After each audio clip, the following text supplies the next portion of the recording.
Good afternoon. I'd like to introduce myself. My name is Frank Whiteclay. I'm a candidate for the chairman of the Crow Nation.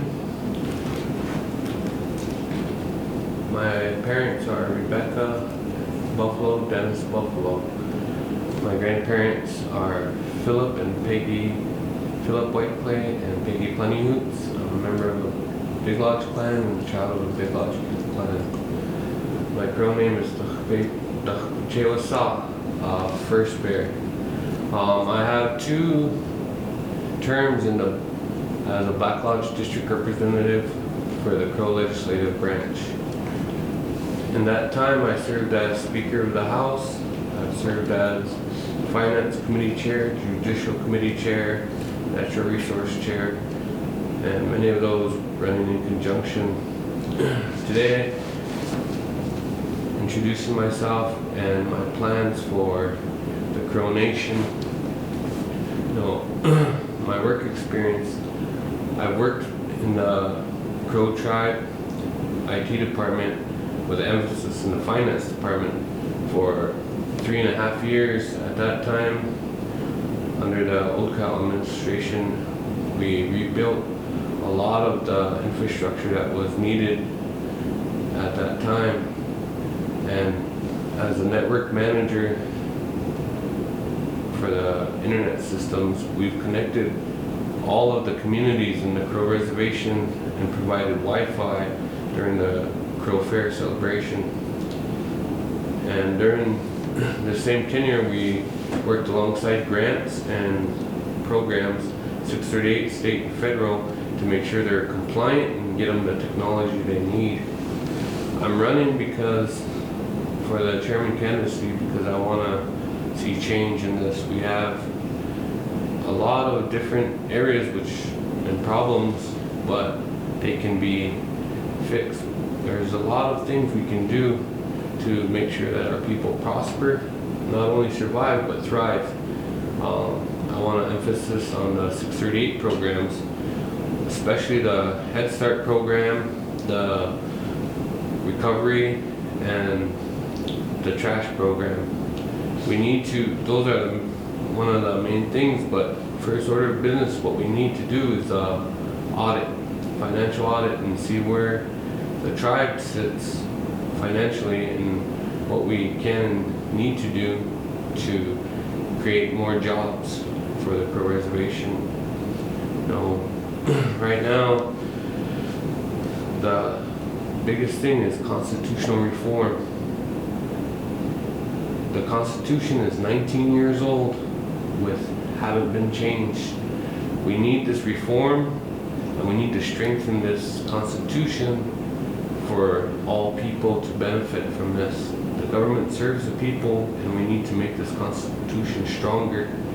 And I believe through constitutional reform that we can do this, and we can succeed as a nation if we do our housekeeping and clean up these areas that we need to, so that we have a true separation of power, a true checks and balances, and a true accountability and transparency within our government to our people. And the first order of business on how to address the state of finances of the Crow Tribe is an audit, a full audit across the board, across all of our programs, monies, and all of our accounts, and give that to the Crow people so they know where we're at financially with an unbiased opinion within it, so we can build and continue to see where our weak points are and where we need to build on. And continuing to not only give transparency and accountability, but on a continual basis to the General Council. The General Council was lined out in our Constitution and have powers and authorities given to them through that Constitution, and we need to strengthen that bond with the General Council, and through accountability, transparency in our finances on a continually quarterly basis, biannual basis, and a yearly basis, so that way they will be able to see where their money is at. Because the finances of the Crow Tribe is the finances of the people, and it belongs to the people, so they should know where their money's at, what it's being utilized for, how it's spent and what we plan to do with it and move forward. My thoughts on the Crow Constitution. It's in its infancy and it still needs to evolve. 19 years for our document and no changes being made to it. We need to evolve, adapt, and grow as the times change. Everything changes in this world and we need to change with it and adapt with it. And with that, these different areas that need to be worked on and strengthened up across the Constitution, we need to give that power back to the people so that way we can have a true government that works for the people. We have various points in there which are good, but they can be great. We have various points that are weak and they can be strengthened up. So with constitutional reform and bringing it to the people and letting them have a voice within their own government and their own constitution and strengthening these areas and separating these areas that have no true separation of powers, is giving it back to the people and making it a true people's government. And I plan to address the economic conditions of the Crow tribe and how the Crow people live, and as creating jobs through programs, not only through 638 state funded, but tribal programs that are feasible, that are doable, and we can create programs. The Crow tribe doesn't need to benefit on a huge amount, exorbitant amount on every deal, as long as jobs are created in minimal amounts, and each time 10 jobs. When you get to that position, it's 100 families that will benefit in each household. When one person works in a reservation, their whole household benefits. So one job might benefit 20 people or more. And giving them sustainable jobs with benefits and a retirement plan through there. And one thing I want to address directly is the burial. Our tribal people right now are having issues with our burial. In the past, we've had 5,000 allocated to each tribal member upon burial. Today it's 2,500, and the burial fees are not paid to the mortuary. We have outstanding balance of, at any given time, between 300,000 and 500,000. My plan for this is to create an insurance program for each Crow member, and with the insurance plan, it'll be paid an annuity from birth until not asking for anything, but when the time comes that they'll be taken care of and it won't be on the burden of the family members. And when this annuity reaches 18 years, the babies that had this annuity paid out for 18 years will be able to cash out these annuities to go to college, to start a business, to provide anything that they wish to it, because it'll be their money provided by an insurance company paid by the tribe. And there's various ways to do this, but one idea I had was to use our ConocoPhillips money. $1 million was given to the tribe in the contract in the last 3 years. And we have a 50-year contract with them. So for the next 47 years, $1 million a year would be given to the tribe. My plan is to allocate it with the help of the legislatures and put that money aside to be paid in for this burial insurance. And for that way, every tribal member from birth until they're older will have this paid every year for the next 47 years. And then within that, they can cash it out, like I said, with an annuity at 18. They can choose to keep it in there for longer and start a business, go to college, pay for college, these different things, but have it to where it can't be touched by any tribal entities that want to come and get that money, and have it allocated for them, so that way it's not on the burden of the family, or it's not on the burden of the tribe, where we can't accommodate this, having this huge debt to the tribe or the family members. With that's my plan, just in one specific area for burial.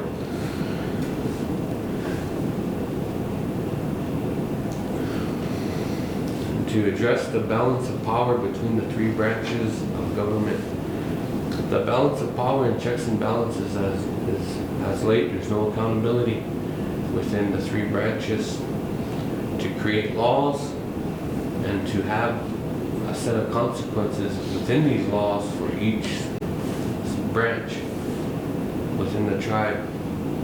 You have legislatures, you have the executive, and you have the judicial. When one can't check the other, that shift in balance of power is there. So creating these laws and working with the legislature to address these issues to where we can have a true separation of power. And within the finance, one of the biggest issues between the checks and balances of the tribe within the three branches is finances, is a budget. The executive prepares the budget, the legislative approves it, and within that they allocate money to the judicial. But if we have a true separation of power, every branch will get their budget and be able to use that at the beginning of the year to the end of the year, and they use it according to their budget, and they will not be held hostage according to their budget. What we've seen in the past is one branch withholding budget, whether it be the legislative branch not passing a budget or it be the executive not paying on that budget and judicial not hearing on this budget. So you have these three branches that are always vying for a step up. So one of my plans is to have a separate financial department, a separate entity, arm's length away from all three branches, separate finance, where it's beyond the administration of each chairman. So in doing so, we move the trouble of the money to a separate branch to where they can all coexist within each other and pass a sound budget, a balanced budget, and it's sent to the separate branch, the separate finance branch and separate department, and then they bill the money according to the budget that's passed, and any items that needed to be added to the budget can be done so within a budget amendment, and that would separate the checks and balances between the three branches, so there's not just one branch that holds the purse strings or all the money. And some of the issues concerning the Crow people, the trash, that's a big issue. You know, and any way we deal with it, we have to do it in a sound manner. And having a plan for remove the solid waste in a sound, ethical, environmental friendly manner is creating jobs, doing it ourselves, having a solid waste plan that includes all the areas, all the districts, all the towns of the reservation, and doing it in an environmental friendly way that's not going to harm the people or harm the environment. And my plan is to create a solid waste department and give them the equipment that they need and utilize in each district, and from that we can create 7 to 10 jobs, and the long-term goal for that is to create our own landfill site to where we can accept this and utilize recycling practices within this landfill site to have an environmentally friendly solid waste program. The housing, as of late, the housing has been an arm's length away from executive, and they've been one of the programs that are still being utilized and still functioning properly, and they're thriving. And as chairman, I plan to work hand in hand with the housing program, the housing board, and keep them as arm's length away so that they can utilize the hidden housing plan, and they can do that with no distractions and no oppositions to that. And any grants that they find or need my signature for as chairman, I will be provided that with them with no animosity.